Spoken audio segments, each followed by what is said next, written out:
नमस्कार दोस्तों, मैं सूर्या आपका स्वागत करता हूं हमारे YouTube चैनल पर। आज हम बात करेंगे ब्लैक फंगस के ऊपर।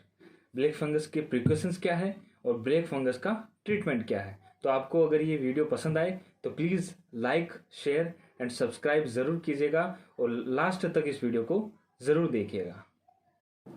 ब्लैक फंगस, जिसको जनरल लैंग्वेज में काला फफूंद भी कहते हैं और म्यूकोरमायोसाइट्स फंगस भी कहते हैं इसे।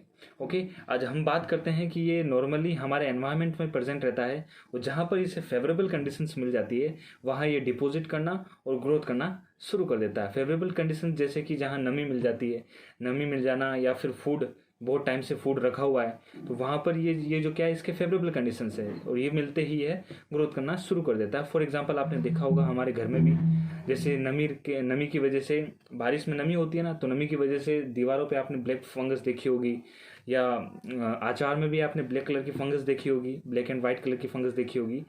अपने फ्रीज होता है ना, फ्रीज के चारों तरफ जो रबर की लाइनिंग होती है वहाँ पर भी आपने इस ब्लैक फंगस को देखा होगा।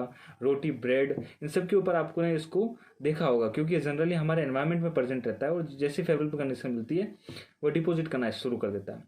तो कहने का तात्पर्य क्या है, ऐसे बहुत सारे फंगस, बैक्टीरिया, वायरसेस हमारे एनवायरनमेंट में प्रेजेंट रहते हैं, ठीक है, और जहाँ पर उनको फेवरेबल कंडीशंस मिलती है वहाँ ये ग्रोथ कर देते हैं।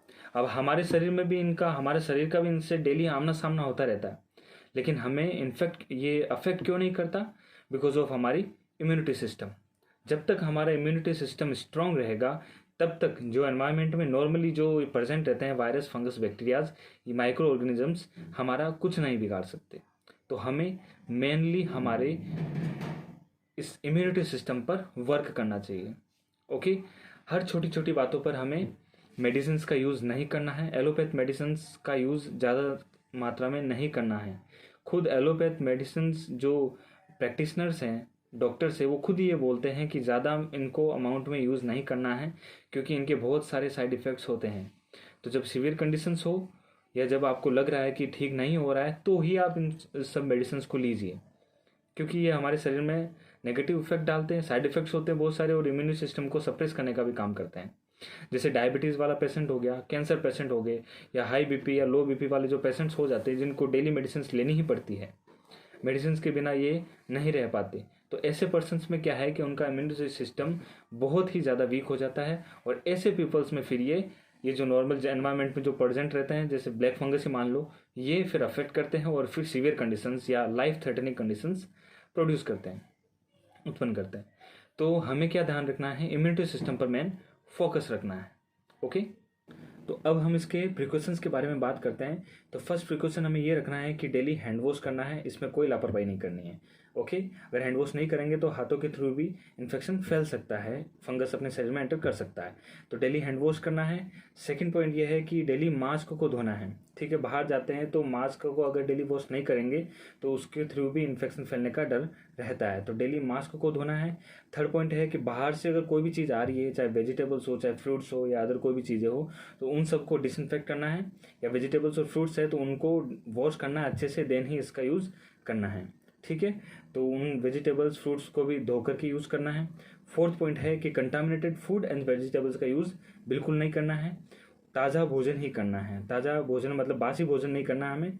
जो गरम गरम खाना बनता है उसी को अच्छे से, खाने जितना होने के बाद में उसको खाना है अच्छे से, ताज़ा भोजन ही करना है, कहने का मतलब ये है। फिफ्थ प्रिकॉशन हमें ये रखना है कि घर में पूरी साफ़ सफाई रखनी है। कोई ऐसा गंदगी नहीं होनी चाहिए घर में, पूरी साफ़ सफाई होनी चाहिए ताकि माइक्रोब्स की ग्रोथ न हो सके, तो साफ़ सफाई होनी चाहिए। एंड सिक्स्थ प्रिकॉशन हमें ये रखना है कि घर का वेंटिलेशन अच्छा होना चाहिए। अगर वेंटिलेशन अच्छा होगा तो एयर एक्सचेंज होती रहेगी, जब एयर एक्सचेंज होती रहेगी तो माइक्रोब्स का भी ग्रोथ नहीं हो पाएगा और अच्छे से रहेगा। इसलिए ये अगर 6 प्रिकॉशंस हैं, नॉर्मल प्रिकॉशंस है, अगर इनको ध्यान रखते हैं तो हम सेफली रह सकेंगे। और हाँ, जो वेंटिलेटर पे जो पेशेंट्स रहते हैं, जो ऑक्सीजन मास्क लगा रहता है, तो उसमें जो ऑक्सीजन दी जाती है वो एक लिक्विड फॉर्म में दी जाती है, तो उसका मेन ये ध्यान रखना है कि वहाँ नमी रहती है। ये जो मास्क लगाते हैं उसमें नमी रहती है, तो नमी के कारण से फंगस ग्रोथ कर सकती है, इन्फेक्शन फैल सकता है, क्योंकि उन पहले से इम्यूनिटी बहुत वीक है। तो उनका पूरी तरह से ध्यान रखना है। आसपास साफ सफाई रखनी है, ठीक है। यहाँ पर नमी ना रहे तो बार बार साफ करते रहना है, मतलब प्रिकॉशंस रखने हैं। अगर प्रिकॉशंस नहीं रखे तो आज का टाइम वैसे भी ख़राब चल रहा है, कुछ भी हो सकता है। इसलिए ध्यान रखना है, और ज़्यादातर उन लोगों का ध्यान रखना है जो मेनली जिनकी इम्यूनिटी बहुत वीक चल रही है, डायबिटीज़ पेशेंट्स हैं मेनली, उनमें फंगस का ग्रोथ करने का चांस बहुत ज़्यादा रहता है। इसलिए रिक्वेस्ट है कि आप उनका बिल्कुल ध्यान रखें, ठीक है। इसमें कोई लापरवाही नहीं करनी है, कोई आलस नहीं करना है। ओके, अब हम बात करते हैं इसके ट्रीटमेंट के बारे में कि ट्रीटमेंट क्या हो सकता है। तो एलोपैथी में इसका ट्रीटमेंट बता रखा है कि एम्फीटेरिसिन बी मेडिकेशन है, जो कि एंटी फंगल मेडिकेशन है और ये इंजेक्टेबल फॉर्म में प्रेजेंट है। इसका मेनली यूज्ड जो फंगल इन्फेक्शंस होते हैं इसमें किया जाता है, लेकिन इसका यूज़ ओनली सीरियस कंडीशंस में ही किया जाता है। जो जब लाइफ थ्रेटनिंग कंडीशन डेवलप हो जाती है तभी इसका यूज़ किया जाता है। माइनर फंगल इन्फेक्शंस में इसका यूज़ नहीं किया जाता है। तो इस बात का ज़रूर ध्यान रखना है कि इस मेडिकेशन का जब भी यूज़ किया जाता है तो डॉक्टर की प्रेजेंस में ही यूज़ करना है, बिना डॉक्टर की प्रेजेंस में यूज़ नहीं करना है। और माइनर फंगल इन्फेक्शंस में इसका यूज़ नहीं किया जाता है। ओनली लाइफ थ्रेटनिंग कंडीशन या फिर जब सीरियस कंडीशन हो जाती है, सीरियस फंगल इन्फेक्शन होता है, तभी इसका यूज़ किया जाता है। क्योंकि इसके बहुत सारे साइड इफ़ेक्ट्स हैं, बस वही बात है कि इसके भी साइड इफ़ेक्ट्स बहुत सारे हैं, इसलिए इसका यूज़ ज़्यादा नहीं किया जाता है, सीरियस कंडीशन में ही किया जाता है। और इस मेडिकेशन के बारे में और जानकारी बता देता हूँ कि ये जो इंजेक्टेबल मेडिसिन है एम्फीटेरिसिन बी, इसका पर डे इंजेक्शन लगता है 3 से 4 हफ्ते। 3 से 4 हफ्ते इसका पर डे इंजेक्शन लगते हैं, और एक इंजेक्शन की कॉस्ट इसकी है 3 से 7 हज़ार रुपये, जो नॉर्मली देखा जाए तो अफोर्डेबल नहीं है। इसलिए हमें अभी से इतना ध्यान रखना है, प्रिकॉशंस रखने हैं, क्योंकि ये तो ब्लैक फंगस है, अभी बहुत सारे फंगस आ गए, येलो फंगस है, वाइट फंगस है, और भी माइक्रोब्स है एनवायरमेंट में प्रेजेंट रहते हैं। अगर इम्यूनिटी वीक होगी तो इनका अटैक 101% होगा। तो मेन वर्क हमें इम्यूनिटी पे करना है, और बाकी हमें प्रिकॉशंस रखने हैं। प्रिकॉशंस वही रखने हैं जो हमें बता चुके हैं, ठीक है। तो वही प्रिकॉशंस रखेंगे तो इतना बड़े अमाउंट में हमें सीरियस कंडीशन में जाने की ज़रूरत नहीं पड़ेगी। और बाकी जो अदर पेशेंट्स हैं जिनकी इम्यूनिटी पहले से वीक चल रही है, उनको तो पक्का ध्यान रखना ही है, बिल्कुल आलस नहीं करना है, लापरवाही नहीं करनी है। ओके, ये तो हो गया एलोपैथी का ट्रीटमेंट। ओके, जो बहुत अमाउंट में भारी भी है, तो उसको देखते हैं। अब हम बात करते हैं आयुर्वेद के दृष्टिकोण से हम क्या कर सकते हैं। आयुर्वेद के दृष्टिकोण से हमारे ये बता रखा है कि अणु तेल का डेली यूज़ करना है। एक प्रॉपर वे में अणु तेल का अगर हम डेली यूज़ करते हैं तो ऊर्ध्व जत्रु जितने भी रोग होते हैं, ऊर्ध्व जत्रु का मतलब ये जत्रु है उससे ऊपर वाला पोर्शन, मतलब सिर में जितने भी होने वाले रोग होते हैं ये उनको कम करता है या उनको किल करता है। कौन? अणु तेल। तो अणु तेल का प्रॉपर वे में यूज़ करना है, डॉक्टर से सलाह लेकर के यूज़ करें। अणु तेल का यूज़ करना है, स्टीम इनहेलेशन करना है। स्टीम इनहेलेशन का भी एक प्रॉपर वे होता है, उसी वे में आपको यूज़ करना है। स्टीम इनहेल करते वक्त आपकी आंखें खुली नहीं रखनी है, आंखें बंद करके स्टीम इनहेल करना है। ओके, और धूपन प्रक्रिया करनी है ताकि हमारे चारों तरफ का जो एनवायरनमेंट में जो वायु है उसमें जितने भी माइक्रोब्स वगैरह जितने भी होंगे वो किल हो जाए, इसलिए हम धूपन प्रक्रिया करते हैं। और प्राचीन काल में भी हवन वगैरह जो होते थे वो इसी के लिए होते थे। धूपन करना है। फर्स्ट अपन को क्या करना है? अणु तेल यूज़ करना है, स्टीम इनहेलेशन लेना है, धूपन करना है। धूपन करना है पूरे घर में, ठीक है, धूप करना है जिसको बोलते हैं। और फोर्थ पॉइंट है कि योगा, प्राणायाम, अनुलोम विलोम हमें डेली करना है। इससे भी हमारी इम्यूनिटी को बूस्ट मिलता है, इम्यूनिटी बूस्ट होती है और हमारा शरीर मेंटली भी स्ट्रांग रहता है। डेली योगा प्राणायाम करना है। और हमारे आयुर्वेद में रसायन औषधियों के बारे में वर्णन कर रखा है। तो रसायन औषधियों में सबसे सर्वश्रेष्ठ रसायन औषधि कौन सी बता रखी है? हरित की और आम्ल की, इन दोनों के बारे में अच्छा वर्णन कर रखा है। तो रसायन औषधियों का भी आप यूज़ कर सकते हैं। गिलोय भी रसायन औषधि है एक, जो क्या कम करने का काम करती है? इम्यूनिटी तो बूस्ट करती ही है, प्लस हमारे शरीर में जितने भी डिसऑर्डर्स होते हैं, न्यू सेल्स का फॉर्मेशन करती है, शरीर की मजबूती लेके आती है, शरीर में जितने भी रोग होते हैं उनको दूर करती है। मतलब रसायन औषधि का मतलब है कि वो आपके पूरे शरीर पे वर्क करेगी, आपको दीर्घायु प्रदान करने का काम करेगी, आपको रोग नहीं होने देगी। तो रसायन औषधियों का आप यूज़ कर सकते हैं। लेकिन आयुर्वेद में आपको एक बात ज़रूर याद रखनी है कि आप कुछ भी यूज़ कर रहे हो, आयुर्वेद के रिगार्डिंग आप कुछ भी ट्रीटमेंट ले रहे हो या कुछ भी यूज़ कर रहे हो, किसी के कहने मात्र से मत लो। ओके, आप एक बार डॉक्टर से सलाह लो। डॉक्टर आपकी नेचर देखेगा, आपका नेचर, आपकी प्रकृति देखेगा, आपके शरीर की तासीर देखेगा, उसके अकॉर्डिंग फिर आपको वो मेडिसिन प्रोवाइड करेगा। वो कितने अमाउंट में लेनी है वो सब कुछ आपको बताएगा। आप अगर खुद ही डॉक्टर बन करके आप नॉर्मली यूज़ कर लोगे तो उसके आपको साइड इफ़ेक्ट्स भी देखने को मिल सकते हैं। जैसे कि आपको गिलोय का जूस पी रहे हो, एक बार बना लिया और डेली पी रहे हो, एक बार ही पूरा जूस बना लिया और डेली पी रहे हो, तो ऐसा नहीं करना है, ठीक है। जूस की भी एक निश्चित टाइम है कि उसको बनाकर हाथों हाथ लेना है, उसको इकट्ठा नहीं करना है जूस को, या आज इकट्ठा कर लो, कल और पी लेंगे, परसों और पी लेंगे, ऐसा नहीं करना है। आयुर्वेद एक नियमित प्रोसेस है, ठीक है।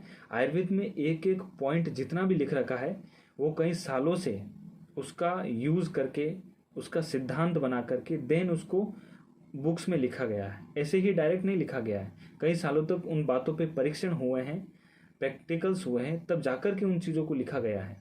ऐसे ही उठा करके किसी भी चीज़ को नहीं लिखा गया है, क्योंकि हमारा आयुर्वेद भी एक साइंस है। साइंस के रिगार्डिंग की बात है, हर एक बात के पीछे कुछ न कुछ साइंस है। तो ठीक है, इतना आपको याद रखना है कि आयुर्वेद से डरना नहीं है, आयुर्वेद को आप यूज़ करो, आयुर्वेद से भागो मत।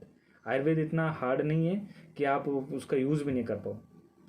आज के टाइम इतना ख़राब आ चुका है कि मतलब इन्फेक्शन हो रहे हैं, black fungus, white fungus, yellow fungus, ये क्या है सब? ये सब इम्यूनिटी वीक होने के कारण है। आप इम्यूनिटी वीक होगी तो सब होंगे। कोरोना वायरस भी उन्हीं को अफेक्ट कर रहा है जिनकी इम्यूनिटी वीक है। अगर जिसकी इम्यूनिटी स्ट्रांग है वो इम्यूनिटी उस कोरोना वायरस को भी ख़त्म कर रही है। तो आपको मेनली इम्यूनिटी पे फोकस रखना है। इम्यूनिटी को स्ट्रांग कैसे किया जाए उस पर फोकस रखो, न कि अब क्या करना है, मेडिसिन क्या लेनी है, ऐसा कुछ नहीं करना है। आप ऐसी हालत ही क्यों, ऐसी कंडीशन ही क्यों डेवलप होने दे रहे हो कि आपको कोई डिजीज़ हो?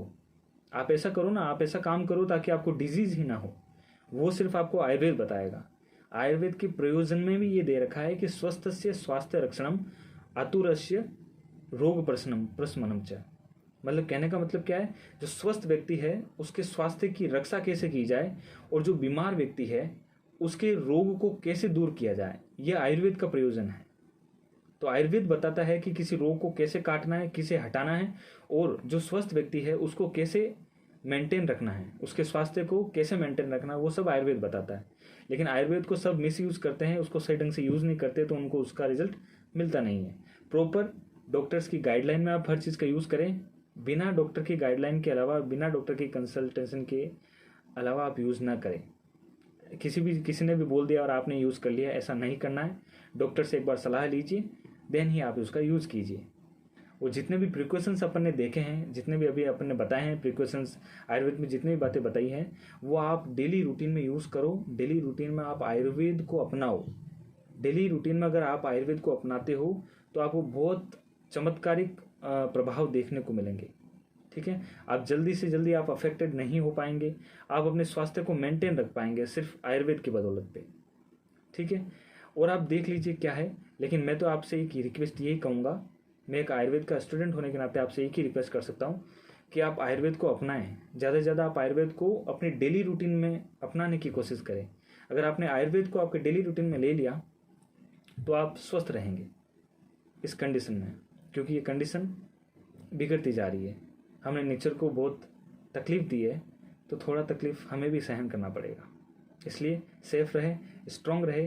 अगर आपको ये जानकारी अच्छी लगी है तो लाइक, शेयर एंड सब्सक्राइब जरूर कर लीजिएगा। धन्यवाद।